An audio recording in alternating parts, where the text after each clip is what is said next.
I love smart home automations. It's by far my favorite thing about having a smart home, and today I'm gonna give you 10 cool ways to use sensors for your smart home automations. We're gonna get a little creative with this one. It's gonna be fun. Let's go.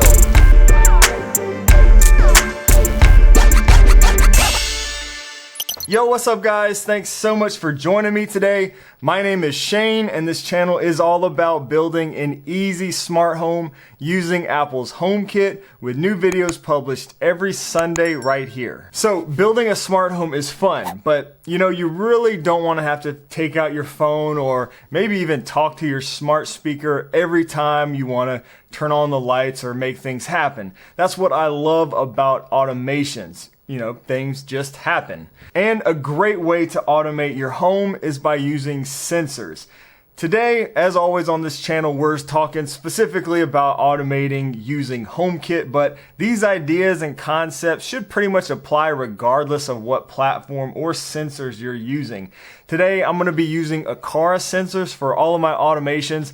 Big thanks to Aqara for sponsoring this video. Now, I've been a fan of the Aqara products for a long time. I've been using their sensors in my HomeKit setup long before they were, a sponsor on the channel. I've really liked using their sensors for a few reasons. One, they have many types of sensors that all work in HomeKit, like water sensors, door sensors, vibration sensors, temperature sensors, many of which we'll be talking about and utilize today. And secondly, their products are all very affordable. So this can really help you build out and automate your smart home without, completely breaking the bank. Many of their sensors are like 20 bucks or less, so you can pretty easily get little door sensors, window sensors, and kind of put them all throughout your house if you want. And lastly, their sensors connect via Zigbee to your Aqara hub, which I've found makes them really fast and reliable. So you can connect the sensors to the original Aqara hub, the Aqara G2H camera hub, or the new Aqara M2 hub, which isn't available yet in the US, but hopefully it will be one of these days soon. Be sure to subscribe if you haven't already, and let me know if y'all want to see a review of that new M2 hub once that becomes available here. Okay, let's go ahead and jump into 10 cool ways to use your sensors. Now, number one is going to be motion automations. This is probably one of the more obvious ones, but using motion sensors to detect motion can be great for doing things like turning on lights at, a specific time of day or night. For example, if you want to turn on the lights, say when your kids get up in the middle of the night, you can place a motion sensor in the hallway or right outside of their bedroom to trigger the lights. Door sensors can also be great for things like this too, but motion sensors are good for those times where maybe you don't always close the door. Like a kid's room probably doesn't sleep with the door closed. You can use a motion sensor and still trigger those automations. And number two is temperature automations. So for these, we'll utilize the Aqara temperature sensors. These are cool because you can put these cheap little sensors in any room, get the temperature and the humidity levels, and run automations from that. Some examples that I like, especially in the summertime, is to turn off the lights, turn on ceiling fans, and close all the blinds if the temperature gets too hot in my living room.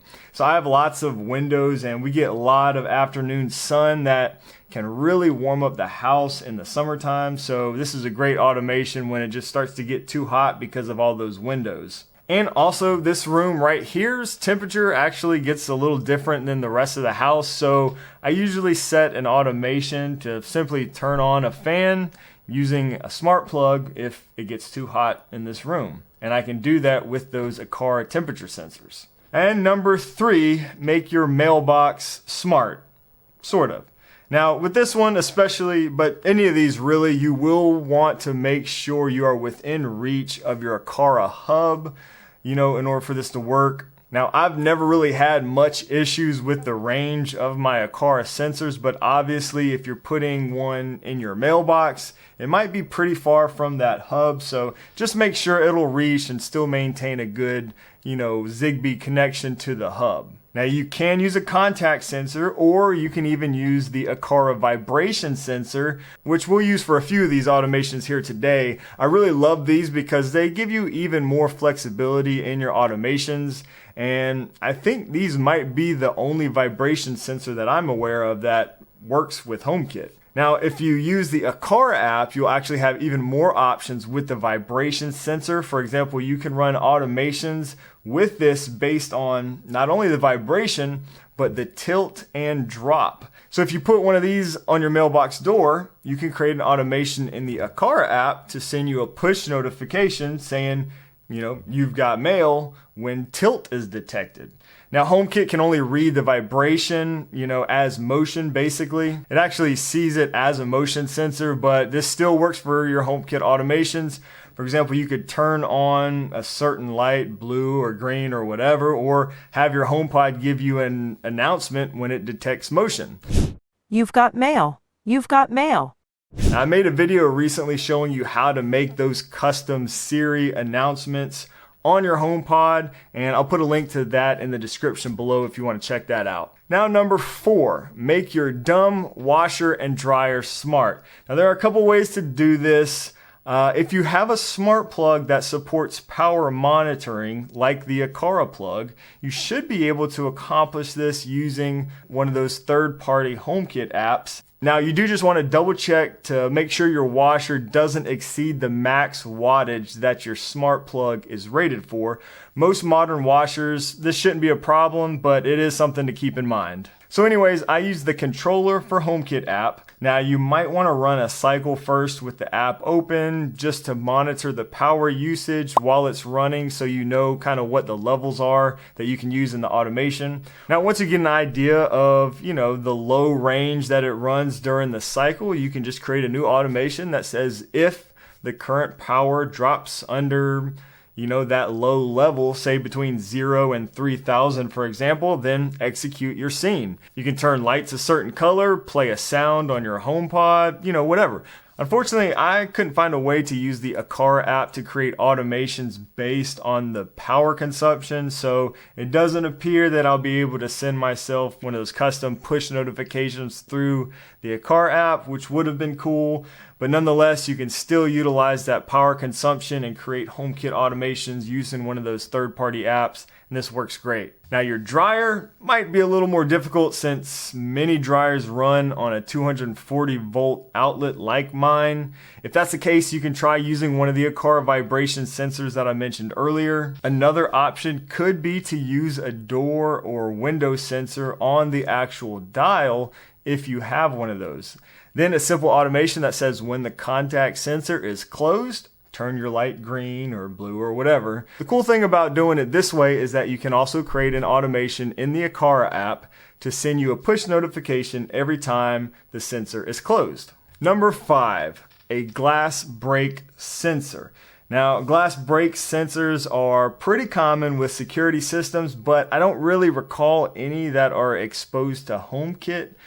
Here again, we can use the vibration sensor, stick this to a window, and create automations around the vibration and get notifications if the glass ever breaks. Now this obviously wouldn't work, on windows or doors that you open or close often, but for any windows or glass that doesn't really see much action, this should work great as a glass break sensor. All right, and number 6, moving along. Your refrigerator. Now, I put a vibration sensor on my beer fridge in the garage a long time ago. Of course, you can use contact sensors for these also. The main reason I did this was so I could get notifications on my phone anytime someone goes into that refrigerator when I'm not home.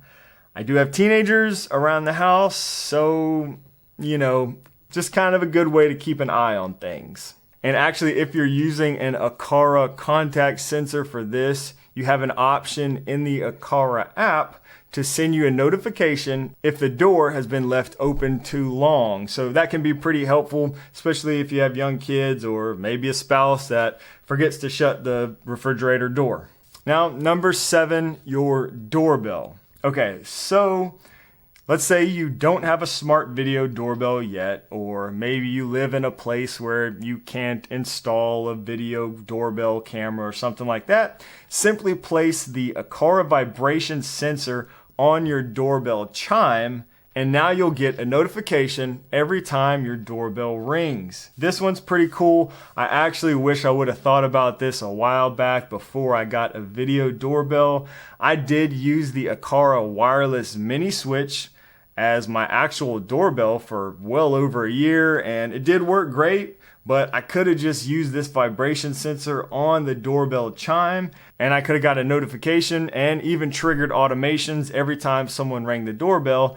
And I could have kept using my original doorbell button on the outside and no one would have ever known. Number 8, the shower door. Again, either a contact sensor or the vibration sensor here could probably work.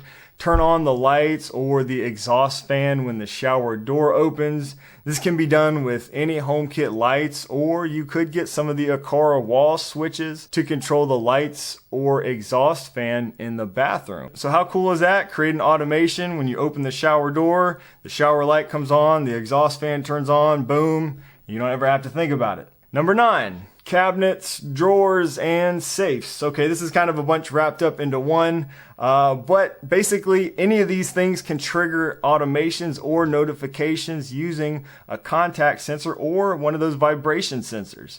You can get notified, turn on lights, maybe even trigger your siren, if someone opens your liquor cabinet or your gun safe, or maybe even the pantry. Keep the kids away from those midnight snacks. And finally, number 10, this one's really fun. You can create a secret HomeKit controller using a vibration sensor. So what you do is hide the vibration sensor somewhere, under a desk, under a shelf, a mantle, something like that. Just make sure it's somewhere that doesn't usually get a lot of vibration, because then, that wouldn't work well. Then just configure the automation in HomeKit to turn on lights or whatever you want it to do when the sensor detects motion. Now, simply knock a couple of times and boom, you have a cool new way to control your lights. And if you want to see more details on how to set up and create these automations, be sure to check out my Shortcuts and Automations YouTube playlist.